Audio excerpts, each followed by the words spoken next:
오늘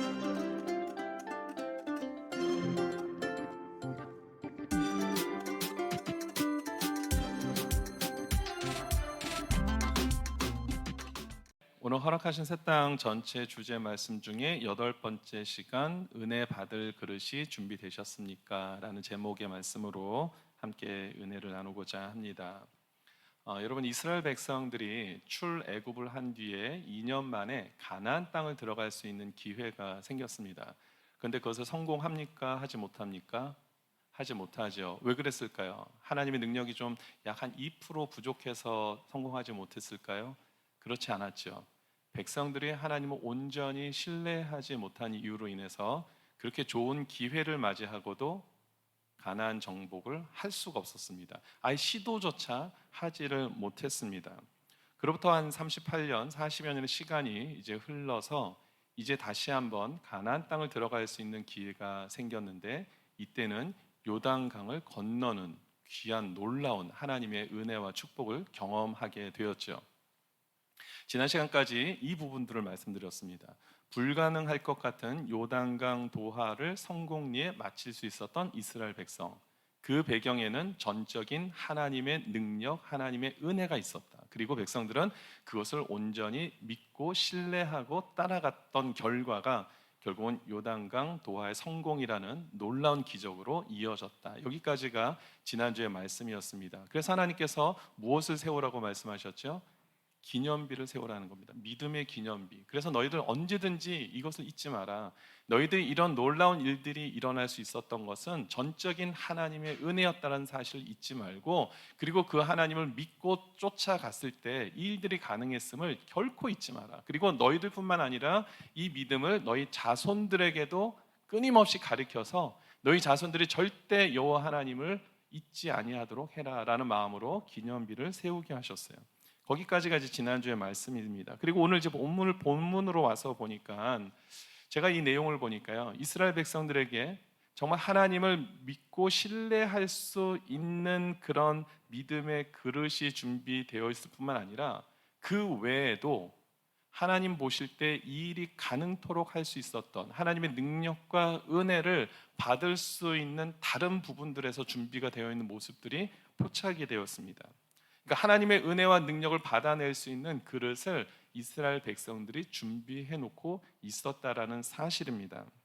성경은 우리에게 한결같이 하나님의 능력과 은혜는 너무나 풍성해서 흘러 넘치는데, 그것이 우리 삶에서 적용되기 위해서는 우리가 준비된 부분이 필요하다는 것을 강조하고 있습니다. 대표적인 예로 예수님께서 천국 비유를 하시는데 이 열 처녀 비유가 있었죠. 열 처녀 모두가 그 예식에 참여할 수 있었습니까? 그렇지 않지요.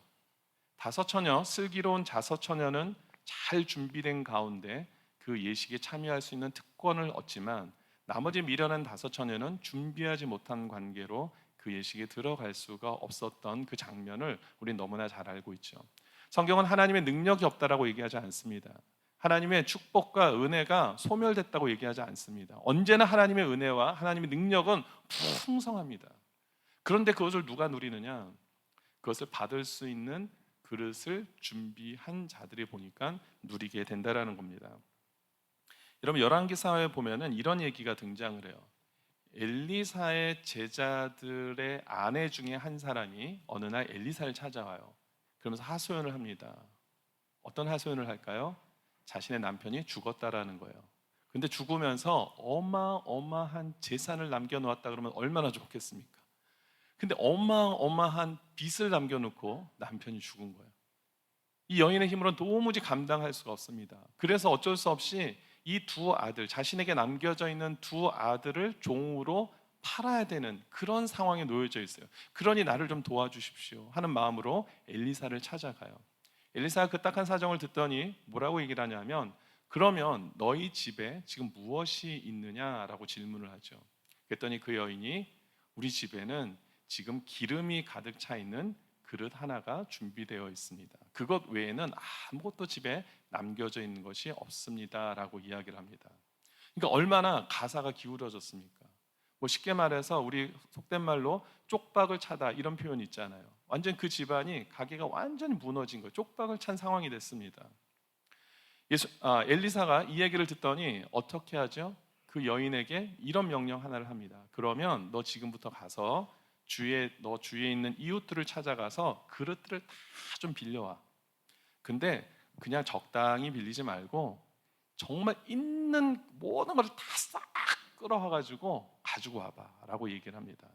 그 얘기를 듣고 그 여인은 순종해서 아들들과 함께 집집을 가가오 방문해서 그릇들을 다 빌려오게 됩니다. 그리고 왔더니 엘리사가 뭐라고 얘기를 하냐면, 그러면 빌린 그릇에다가 갖고 있던 기름을 계속해서 채워놔봐. 너 저 방에 들어가서 문을 닫고 너 아들들하고 지금 그렇게 해야 돼 라고 얘기를 해요. 그랬더니 그 여인이 아들들과 함께 진짜 문을 닫고 그 안에서 빌려온 모든 그릇에다가 있었던 기름을 채우는데 끝이 없는 거예요. 마치 오병이어의 기적을 우리가 연상할 수 있듯이, 그리고 또 가나 혼인잔치에서 있었던 그런 놀라운 기적을 연상할 수 있듯이 기름을 붓는데 끝이 없어요.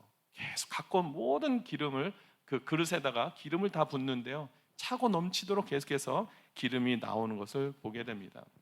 어느 정도 기름이 나왔냐면은 엘리사가 나중에 이런 얘기를 하죠. 너 이것을 가져다가 팔아서 빚을 갚고 남는 것은 이제부터 너희들이 살 수 있도록 생계비로 그것을 사용하도록 해라고 할 만큼 많은 그런 기름이 끊임없이 나온 것을 보게 됩니다. 여러분, 하나님의 은혜와 능력은 끝이 없음을 믿으십니까? 결코 모자람이 없이 풍성할 정도가 아니라 차고 넘치는 그런 은혜임을 믿으시기 바랍니다. 하나님의 능력은 예나 지금이나 변함이 없습니다.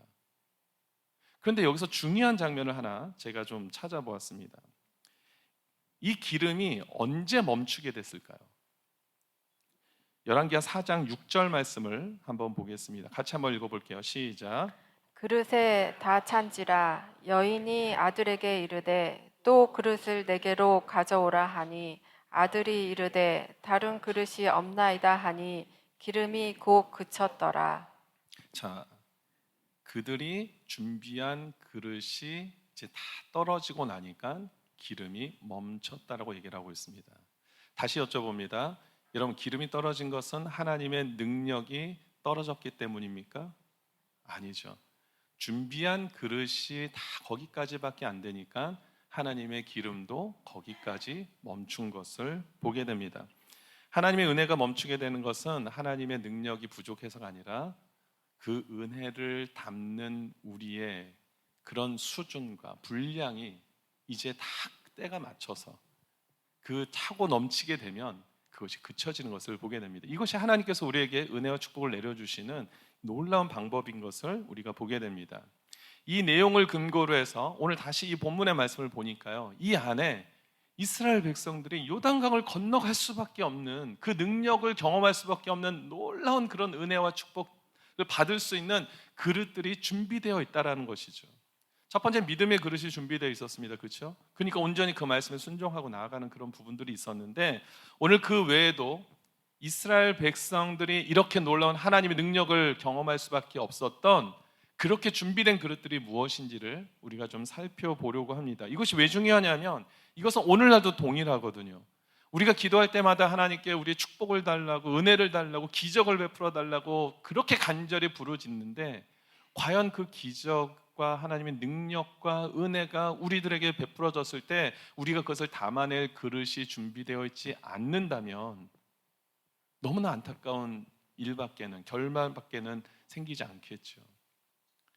저와 여러분들이 하나님에 대해서 하나님께 우리가 능력을 구하고 은혜를 구하고 기적을 구하는 기도는 제가 봤을 때 이 정도면 충분하신 것 같아요. 이제부터는 우리가 그것을 담을 수 있는 준비된 그릇들을 우리가 얼마나 갖고 있는지, 그것을 좀 살펴보았으면 좋겠습니다. 그런 의미에서 오늘 말씀 속에서 이스라엘 백성들이 어떤 그릇을 준비하고 있는지 살펴보겠습니다. 먼저 10절을 다시 한번 보겠습니다. 오늘 본문 10절 말씀을 보면은 누가 요단 가운데 서 있었습니까? 언약궤를 맨 제사장들이 그 가운데 서 있었죠. 왜 그 자리에 서 있었죠? 모든 백성들이 그 요단강을 다 건너갈 때까지 기다리라는 명령을 받았습니다. 그렇죠? 근데 이것이 제가 봤을 때 쉬운 게 아닙니다. 언약궤를 메었어요. 혼자 계속 서 있는 것도 힘들잖아요.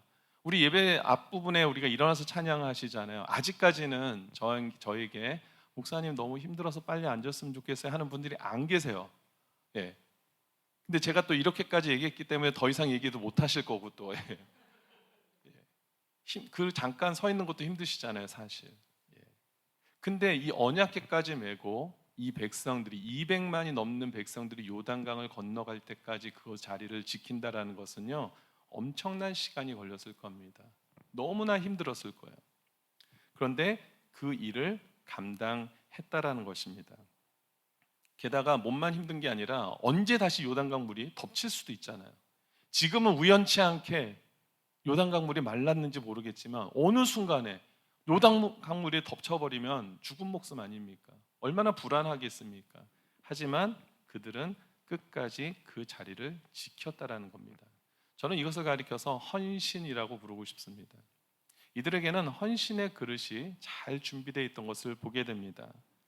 성경에 보면은 헌신이라는 단어가 직접적으로 거론이 되는 경우도 있고 아니면 간접적으로 우회적으로 이것이 헌신의 의미다라고 이렇게 표현되는 경우들이 있는데, 저는 이 모든 내용들을 포함해서 가장 큰 헌신의 의미가 무엇인지를 찾는다면은 자원하여 드리는 것이 헌신이다라고 그렇게 결론을 내릴 수가 있을 것 같습니다. 시편 110편 3절에 보니까 이 헌신이라는 단어가 구체적으로 언급된 본문이 있죠. 같이 한번 읽어볼게요. 시작. 주의 권능의 날에 주의 백성이 거룩한 옷을 입고 즐거이 헌신하니 새벽 이슬 같은 주의 청년들이 주께 나오는도다. 즐거이 헌신한대요. 즐거이 헌신한다. 이거는 자원한다라는 의미를 갖고 있죠. 내가 이것을 기쁨으로 자원해서 주님 앞에 드릴 때 우리는 즐거이 헌신할 수 있게 되는 줄 믿습니다. 그냥 억지로 하는 것은 헌신이라고 볼 수가 없어요. 내가 정말 기쁨으로 자원하여서 주님 앞에 어떤 것들을 드릴 때, 내 마음을 드리고 몸을 드리고 내 에너지를 드리고 내 물질을 드리고 내 재능을 드리고 은사를 드릴 때 그것을 가리켜서 우리는 헌신이라고 부를 수 있는 것입니다. 특별히 더 중요한 것은 뭐냐면 드리긴 드리되 무엇을 드릴까요? 가장 우리에게 귀하고 소중한 것을 드릴 수 있어야 된다는 것입니다. 그냥 남는 것을 어느 정도 그냥 이렇게 모아가지고 드리는 것이 아니라, 낯쓰긴 귀찮고 버리긴 아까운 것들을 드리는 것이 아니라 정말 나에게 있어서 가장 귀하고 보배롭고 존귀한 것을 즐거이 드릴 수 있는 것을 성경은 헌신이라고 이야기를 하는 것입니다. 마가복음 12장에 보면은 이 과부의 두 렙돈에 대한 이야기가 등장을 합니다. 근데 예수님께서 이 과부가 드린 두 렙돈을 보시면서 뭐라고 얘기냐면 이 가운데 많은 사람들이 드린 헌금보다도 많다라고 얘기를 하시는 거예요. 도대체 렙돈이라는 이 당시의 화폐 가치가 얼마나 대단하길래 그 두 렙돈이 이 모든 사람들이 드린 헌금보다도 많다라고 얘기를 할 수 있을까? 여러분, 신약 성경에 이 성경 시대에 사용했던 화폐 단위가 여러 개가 좀 있는데 그 중에 우리에게 잘 알려진 화폐 단위 중에 하나는 데나리온이죠. 데나리온은 일반적으로 그 당시에 하루 노동자가 받을 수 있는 일당에 해당하는 그 금액이었다고 합니다. 그리고 그 데나리온이 모아져서 한 6,000일 정도의 그런 분량이 모아진 것을 가리켜서 뭐라고 부릅니까?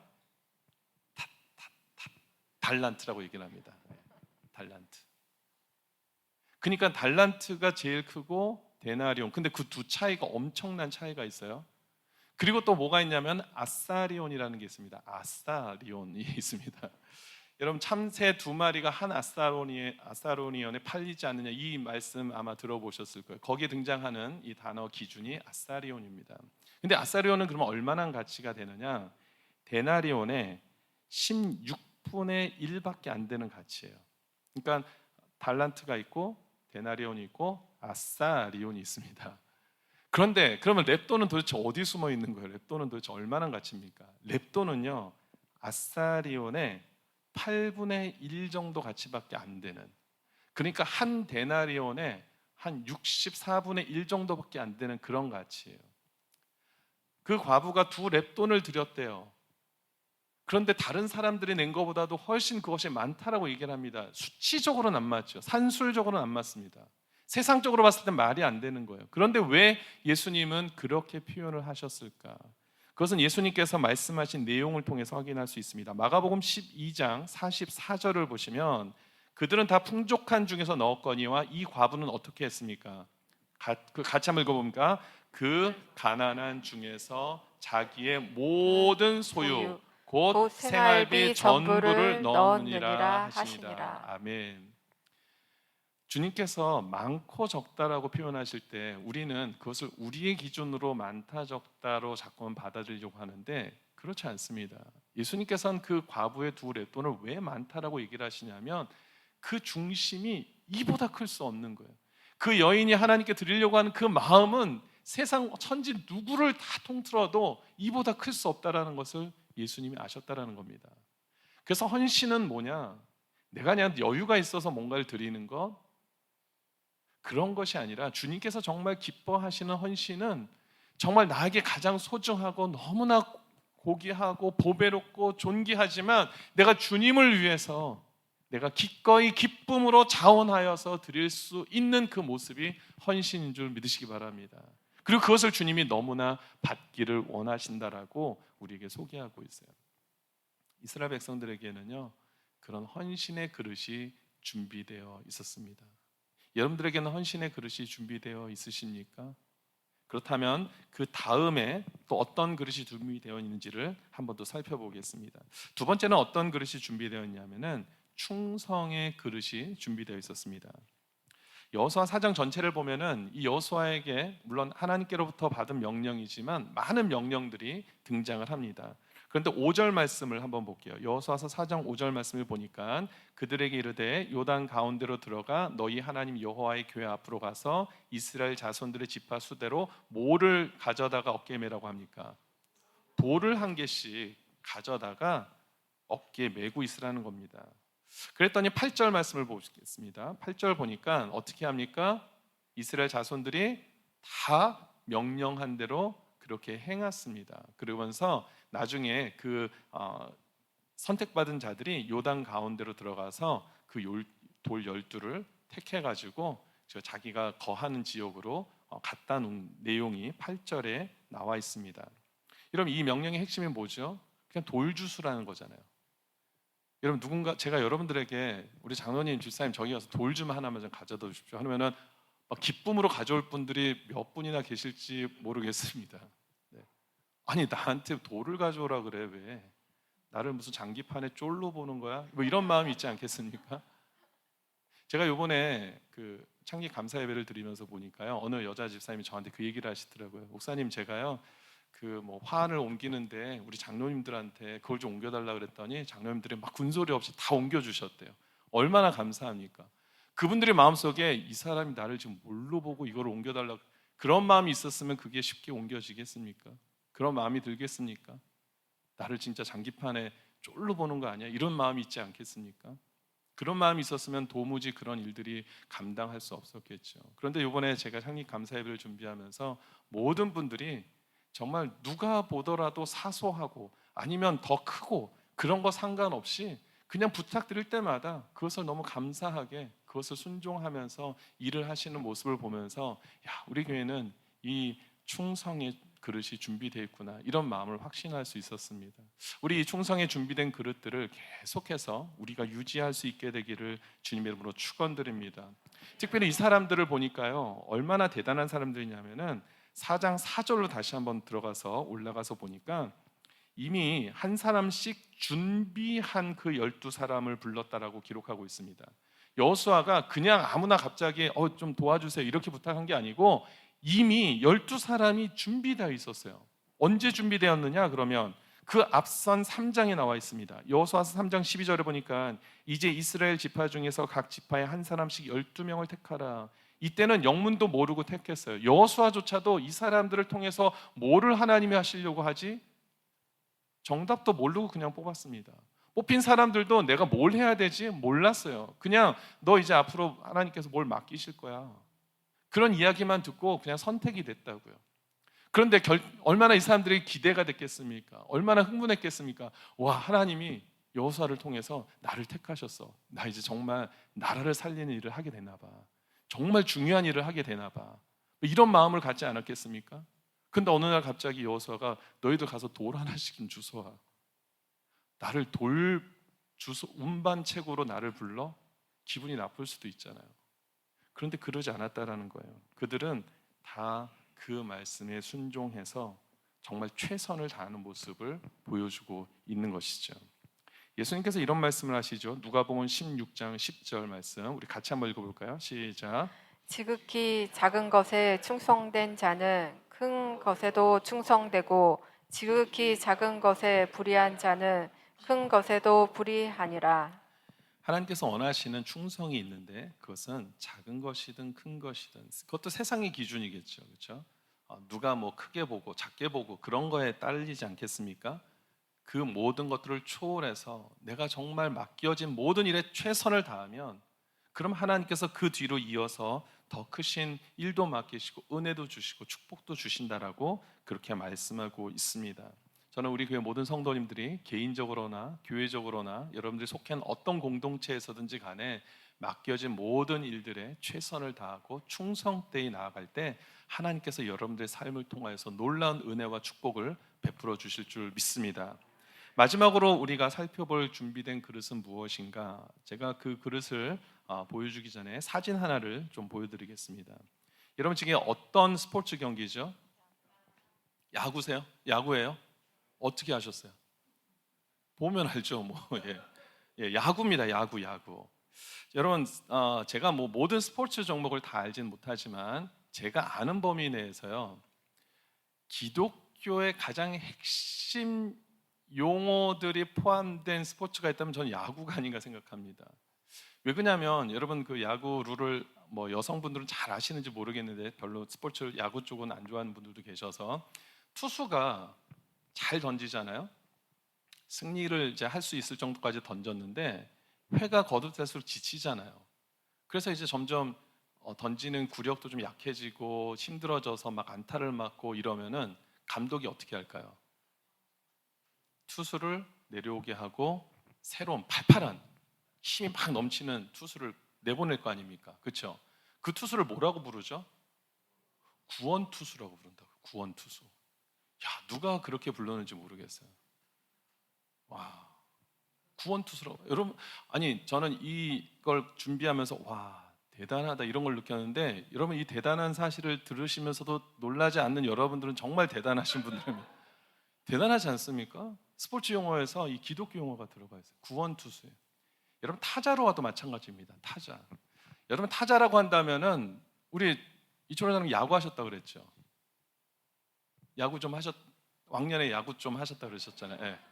타자면 뭘 해야 됩니까? 잘 쳐야죠. 뭐 홈런 기왕이면은 홈런도 치고 안타도 많이 쳐서 좀 점수도 내고 인정도 받고 그거를 다 타자들이 원하지 않겠습니까? 뭐 어떤 타자가 설마 타석에 서가지고 볼 잘 골라서 나 볼넷으로 이번에 꼭 출루해야겠다 이런 마음으로 타석에 서는 타자는 없을 거 아닙니까? 다 내가 한번 탁 스윙해서 땅 쳐서 홈런도 좀 만들고 안타도 쳐서 내가 팀에 좀 기여 좀 하자 이러고 있을 텐데 만약에 그 타자한테 감독이 번트 사인을 내버리면 얼마나 자존심 상하겠습니까? 아직도 이 사진이 보고 계신 거예요? 예. 아니 보여주세요. 여러분 이 사진에 이 인물이 누군지 혹시 아시겠어요? 이대호 선수라는 분입니다. 지금도 현역이 있는지 모르겠는데 이 이대호 선수 은퇴했어요. 예. 개인적으로 좀 친하신가 봐요. 예. 후배세요. 네네. 어린이가 인생의 후배, 예, 맞습니다. 이대호 선수는 대한민국의 홈런 타자로 제일 유명한 타자 중에 한 사람이에요. 역대적으로. 그런데 지금 이 장면은 무슨 장면이냐면은 감독이 번트를 대라고 해갖고 번트를 대고 있는 그런 장면입니다. 이대호 입장에서 너무나 기가 막힐 수 있겠죠. 아니 내가 그래도 명색이 홈런 타자인데 나한테 번트를 대라고 해? 근데 왜 번트를 대게 할까요? 감독이 봤을 때는 지금 홈런 괜히 안타 이런 거에 집중할 게 아니라 그냥 한 점 한 점 다른 또 주류에 나가 있는 주자들을 좀 이동시키는 게 더 팀에 유익이 된다라고 판단을 해서 번트를 대게 했단 말이죠. 그래서 지금 이대호가 이렇게 번트를 대는 장면이 나옵니다. 그럼 이렇게 번트를 대면은 어떻게 됩니까? 번트를 댄 사람은 죽는 거예요. 만약에 이대호 선수가 뭐 야리하리하고 뭐 달리기도 빨리 뛸 수 있는 선수라면 살겠죠. 하지만 이대호 선수는 보시면 아시겠지만 아주 여유가 있으신 분이에요. 그래서 달릴 때도 그냥 천천히 되게 아주 여유롭게 뛰시는 것 같더라고요. 이 선수가 자기는 죽고 남을 살리는 지금 이 작전에 투입이 되는 장면이거든요. 이거를 가리켜서 뭐라고 부릅니까? 희생 번트라고 불러요. 희생은 정말 기독교 안에서 사용하는 용어잖아요. 우리의 가장 희생 제물이 되신 분이 누구시죠? 예수 그리스도라는 겁니다. 기독교는 다른 게 없어요. 희생을 강조하는 거죠. 내 의견과 내 삶을 좀 드러내려고 하는 게 아니라 나는 죽어야 된다는 것을 자꾸만 기독교는 강조하고 있습니다. 여러분, 이렇게 지금 희생에 대한 말씀을 드렸는데 이 이스라엘 백성들이 지금 준비된 모습을 보니까요, 이 희생에 대한 부분들이 그릇이 잘 준비되어 있는 것을 보게 됩니다. 왜 그러냐면 오늘 본문 12절과 13절에 보니까 누가 등장을 하냐면 르우벤 자손, 갓 자손, 므낫세 반지파 이렇게 나와요. 근데 이들이 무장을 했다라고 기록하고 있고 12절 후반절 마지막에 보니까 뭐라고 되어 있습니까? 이스라엘 자손들보다 앞서 건너갔다. 왜 건너갔을까요? 13절 4만 명 가량이나 되는 그 사람들이 먼저 건너가서 싸운다라는 거예요. 이 나머지 200만의 사람들이 잘 들어올 수 있도록 자신들의 교두보를 열어주는 그 역할을 한다라는 겁니다. 이때 왜 죽음이 없었겠습니까? 당연히 죽을 수 있죠. 죽음의 공포도 있을 수 있죠. 하지만 그들은 희생 제물이 되기로 마음을 먹고 그 작전에 투입했다는 겁니다. 내가 죽고 다른 사람을 살리고 공동체를 살릴 수 있다면 내가 그 일을 기꺼이 하겠다라는 겁니다. 물론 지금 이 세 두 지파 반은요, 이미 1장에서 앞서서 우리가 설명한 것처럼 모세와 한 약속이 있기 때문에 그래요. 요단강 동편에 있는 땅을 자신들에게 주면 우리가 정말 앞서 나가서 싸우겠습니다라고 약속을 했으니까 약속을 지키는 의미가 있지만 그들도 충분히 그렇게까지 안 해도 될 수 있는 이유를 댈 수 있는 것들이 참 많이 있었을 겁니다. 하지만 끝까지 그들은 이 자신들이 희생이 되더라도 이 약속을 지키고 또 나라를 살리고 이 이스라엘 민족을 살리겠다는 마음이 간절한 것을 보게 됩니다. 여러분, 희생의 그릇이 있을 때 하나님께서 이 민족을 통하여서 놀라운 일들을 행하신 것을 보게 되죠. 제가 어떤 유튜브를 보니까 이것도 야구에 관한 건데 어느 야구 타자가요, 그날 뭐 며칠 동안 잘 안 맞았나 봐요. 뭐 안타도 잘 안 되고 홈런도 안 되고 볼넷도 잘 안 되고 그랬나 봐요. 그랬더니 더가웃에 들어오면서 갑자기 배트를 집어던지고 막 헬멧을 집어던지고 막 소리를 지르고 막 그러는 거예요. 막 분노를 표출합니다. 누구에 대한 분노냐? 다른 사람들이 아니라 본인한테. 본인이 자꾸만 안 되니까 안 풀리니까 막 짜증을 내는 거예요. 근데 그 짜증의 영향이 어디로 퍼지겠습니까? 팀 전체로 퍼지겠죠. 감독이 그걸 보다가 내려와가지고 막 호통을 치는 거예요. 너 왜 그러냐고. 지금 우리 팀이 이기고 있는데 너가 안 되는 것 때문에 왜 여기에 팀 분위기까지 망치냐고. 막 하면서 팀이 지금 승리하면 되는 건 아니냐고. 여러분, 그것을 보면서 제가 참 많은 것들을 생각했는데 우린 자꾸만 나에 대한 부분들, 팀이 안 돼도 내가 안 되면 더 힘들어하는 마음들이 우리 안에 있지 않을까. 근데 팀이 잘 되면 그것으로 우리가 감사할 수 있는 마음이 나에겐 또 얼마나 있는가, 그거를 살펴보게 되더라고요. 공동체 생활이 그렇습니다. 공동체 생활이 나는 죽어지고 만약에 공동체가 세워질 수 있다면, 내가 죽고 하나님의 나라가 세워질 수 있다면, 나는 진짜 아무것도 아닌 것처럼 되지만 주님의 교회가 더 세워질 수 있다면 우리 충분히 그 길을 따라야 되지 않겠습니까? 그것이 희생이거든요. 하나님이 원하시는 희생이 바로 여기 있다라는 겁니다. 나는 죽고 주님의 일들이 이루어질 수 있게 해주는 것, 그것이 주님이 원하시는 희생이라고 믿습니다. 이제 말씀을 정리합니다. 우린 지금까지 이스라엘 백성들이 정말 하나님의 능력과 은혜를 받을 수 있는 잘 준비된 그릇 세 가지를 한번 살펴봤는데, 첫 번째 무슨 그릇이죠? 어떤 그릇이요? 헌신의 그릇. 두 번째는 충성의 그릇. 세 번째는 희생의 그릇.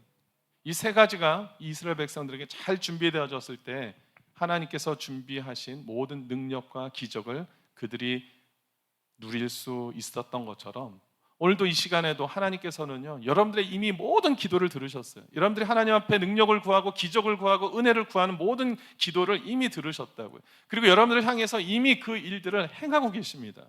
근데 우리가 왜 그걸 못 누리느냐? 내가 준비되어 있지 않은데, 나는 준비되어 있지 않은데 자꾸만 하나님 앞에 그것만을 목숨 걸고 기도한들 그것이 이루어지겠냐고요. 저와 여러분들은 정말 저는 주님 앞에 많은 기도를 우리가 충분히 드렸을 거라고 저는 생각합니다. 이제 우리는 무엇을 살펴봐야 되느냐? 내 안에 정말 하나님 말씀에 대한 그리고 하나님의 명령에 대한 헌신과 충성과 희생의 모습이 얼마나 갖춰져 있는가. 이것을 우리가 보면서 우리가 남은 인생을 더 주님 기뻐하시는 삶으로 드려질 수 있게 되기를 주님 이름으로 축원드립니다. 그것이 주님이 기뻐하시는 여러분의 개인의 모습뿐만 아니라 교회의 모습이고 하나님 나라의 모습이 되는 줄 믿습니다.